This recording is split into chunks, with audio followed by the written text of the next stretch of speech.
especially, and I know, Apple has environments that they built in, but and they're massive and high resolution, but you can only move a little bit before you're out of the play zone, if you will. It's fascinating. I wonder if that's something to do with the way Apple thinks about these environments. Nevertheless, what I know is that's the number one missing feature on the Vision Pro that I'd love to see in a second gen. Now, the other big one that stands out to me is if I want to use Vision Pro a lot in, let's say, multiple, just two different locations, home and work, I wish that it had a memory of all of the windows and apps that I leave open in each place. See, Vision Pro is actually already amazing at this in one space. It's seriously incredible. Windows stay locked to where you leave them as it live maps its way around your space. So you can pin something to a wall and then walk around and pin something to another wall, or just in the middle of the room, leave the room, come back, they're still there.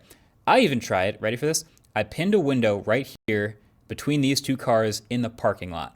Then I turned and walked away, just left it behind me in the parking lot, walked inside, walked all the way down this long hallway, totally out of sight, around another corner, into the studio, and sure enough, that window is still right there where I left it between those spaces in the parking lot. The only thing holding it back from being nearly perfect is occlusion. Basically, the only thing that ever gets between the window and you is your own arms and hands, which is usually totally fine, but if you have something like around a corner, it doesn't put the wall in between you and the window, which is where it should be. So sometimes it gets a little wonky. But overall, 9 out of 10 already, really cool.